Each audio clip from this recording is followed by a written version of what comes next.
Hello and welcome to Disc Review, the podcast that goes track by track through a different album each week. And we're your hosts, Max and Matt. Join us as we explore some of our favorite records. No, I'm a fan, I swear. I feel like I've become a music normie. I'm tired of being Mr. Positive guy. Dude, that's not humor. This is certifiably the most boring album I've ever heard. And there's a reason they don't do it, because it's terrible. We hope you enjoy the show. Let's get into it.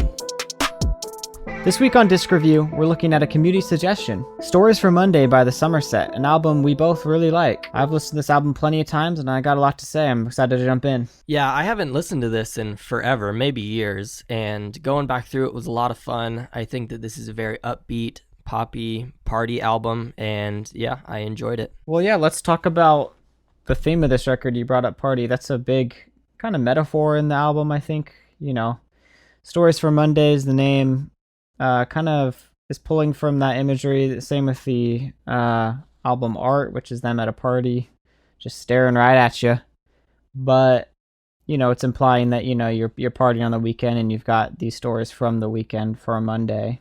That's how I always interpreted it, and they use that metaphor a lot through a couple songs I think we'll bring up. But yeah, let's dive in with track number 1, Figure Me Out. Yeah, Figure Me Out. Right out of the gate, they give us kind of an emotional song about finding yourself and allowing yourself to be more than your problems. Honestly, I like this song a lot. I think it's a really good start. And you know what?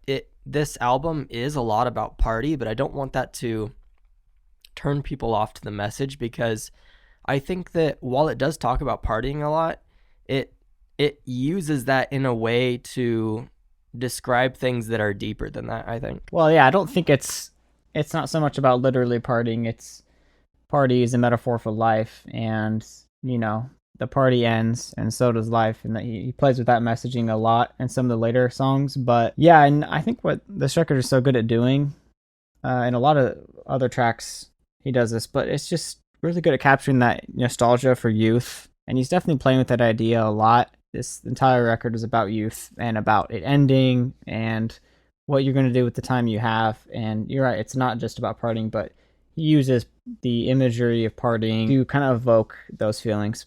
But yeah, this is a really good opener. I've always thought this was a really cool opener, one that I just like how big it is. It's really grand sounding. It's got these huge synths and piano that really drive it. And yeah, this is a really introspective song. He's got a lot to say about how he feels with his success and where he comes from, and I was surprised to see it was the highest streamed song by a large margin, but I do agree this is one of the best tracks. Yeah, I wouldn't pick it as like the best out of them all, but it is up there. The second song on the record is The Night Is Young.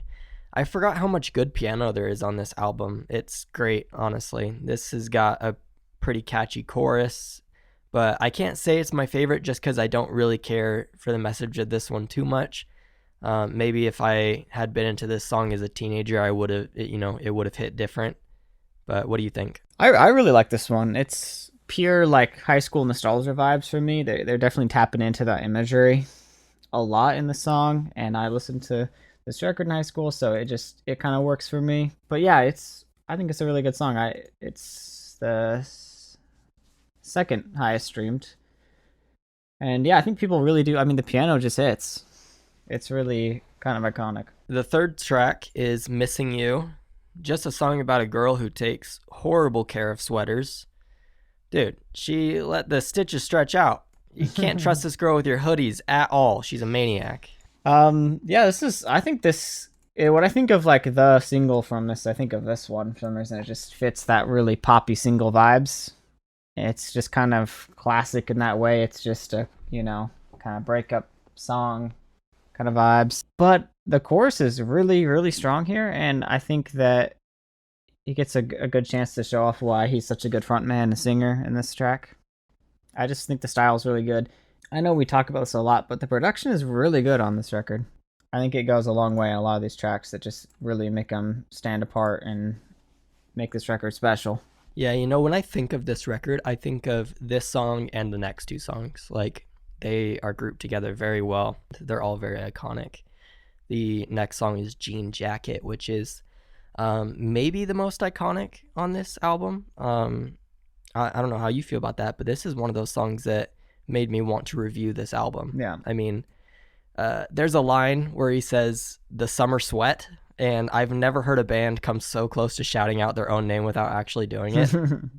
But it's just a really good sad love song, and the chorus is killer.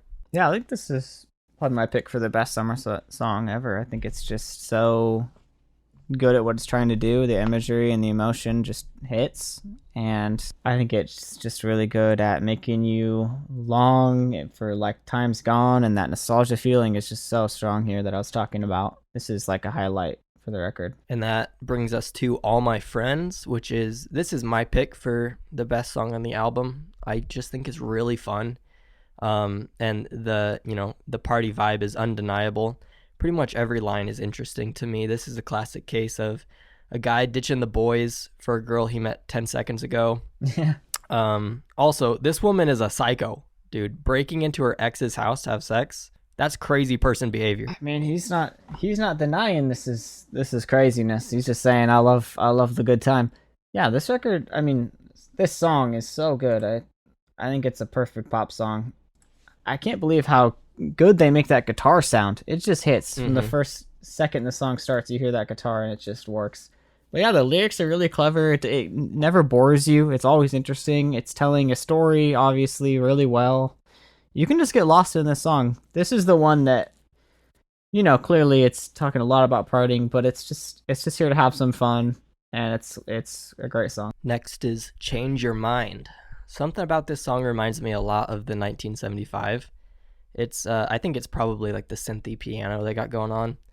This is another fun one. I mean, there's not much to hate here on this album, other than maybe like a few songs being a little generic.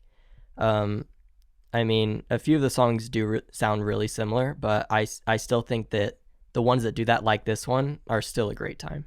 Yeah, I think it's just that synth that really reminds me of them as well. But I think the chorus is what sets this song apart, because it could be a little generic in the verse, but I think the chorus, it really picks up and makes this another really good track off this record. But we're moving into kind of the back half of this record with All Downhill From Here. This is the least streamed song. I think it's probably one of the most generic, so I get it, but I don't think it's a bad song. I think the chorus is still really good, and it's got some cool guitar, especially a solo towards the end. I've never, well, I wouldn't say I've never, lately I haven't been that into guitar solos, but there's been a few songs like this one that have really stood out to me with fun guitar solos. I want to take a moment here to say how good of a job their singer does on this album. I think that if they had a more generic singer, it might sound kind of boring, but he does a good job of making songs like this one still sound cool. This is a good example of a song that's just not too standout to me, but I still enjoy it because of the singer. Well, the next song is All In. It's another song that's really tapping into being young with a lot of their lyrics. You're being reckless, spontaneous with your friends, going all in on some partying fun. This is another song, just trying to have a good time. Yeah, right from the start, this one is standout to me. The guitar is great, and like always, the vocals just give a layer of relatability and longing for youth and having a blast with your friends. Next track is Wonder Years. Slows down a lot. We've had a bunch of pop songs, high upbeat energy. We're slowing way down. I think what I like about it, it's really wholesome. Talking about being in your wonder years right now, all the time, because you're living your best life. Yeah, that is a good message. I mean, I think that it's easy to have nostalgia for the past and to feel like you don't have much going on at the moment. But in all honesty, like, every year should be the next wonder year. It just keeps moving forward, and there's always something to be grateful for, always something to look forward to. The pre-chorus is one of the best parts here for me. I think that the chorus is a little bit of a letdown after how good the pre-chorus is. But this one is obviously, like you said, more chill, and it delivers on that vibe, I think. I really like the next song. I think I wish this song probably came a little earlier.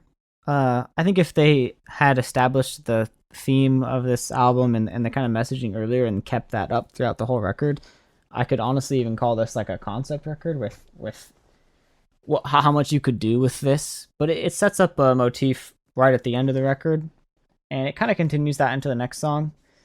But I think this is this a really good idea to play with. This is where they established what I was talking about, where that youth and nostalgia ends, and you can't always live forever in that, and the party will end, which is in the name of the song.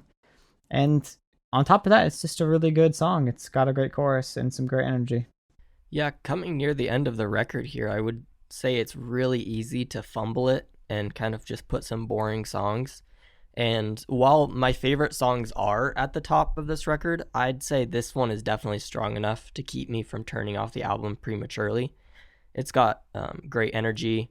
Kind of reminds me of 5 Seconds of Summer here. Well, the song closes out with Wasted. This is a high energy song as well, but kind of, I think, sums up a lot of ideas they were playing with on this record about youth. It kind of resolves on make the most of what you have, but accept that things will end. And, you can still use your youth and your time the best you can. Yeah, it's a very upbeat closer, which it's not exactly what I was expecting, but I think it's perfect for this album. I love the line, "If we die and find out it was all for nothing, at least we know youth wasn't wasted on us." Very powerful line and a perfect ending to this album. So, Matt, what are your thoughts on this record as a whole? I really like this record. I mean, I like a lot of what the Somerset has done. I think this is their best album. It's tight, it's focused, and it's got some really standout songs, and I think that's what a good album needs. And yeah, I mean, this would be a different review if this was still their last album. They broke up, kind of went on hiatus for a few years, but they're back with a new album, so don't fret, there's more Somerset on the way and already here. Yeah, I just had a lot of fun with this. It was very nostalgic, very fun. I think I'll be listening to the Somerset more because of this kind of re-entry into them, especially with their new album that just came out, which I've listened to. I haven't listened to that in depth, but I remember thinking that the songs were pretty good. So, yeah, any Somerset fans, if you thought they were done, they're definitely not. They're kicking it up a notch, and they're ready to go again. So before we end this episode here, I kind of wanted to just mention, Matt, you're going to a concert tonight. Do you want to kind of tell us about that and who you're going to see? Yeah, I'm going to see Say We Can Fly, an artist that we've reviewed and had an interview with. Big fans. I will probably provide an update on how it goes. I think it'll be a great show. He's a great live performer. I've seen him before, but many years ago. Excited to see him again. Yeah, man, I've still never seen him live, but from what I've heard, he's incredible. So look forward to an update on that. But guys, thank you for this recommendation. Glad we got to review this album. Keep the recommendations coming. We have a few on the back burner that we know have been recommended a lot, and we will get to. But we appreciate your support. We appreciate you contacting us and telling us what you'd like to hear, and just in general for all the kind words that we've been hearing from you guys lately.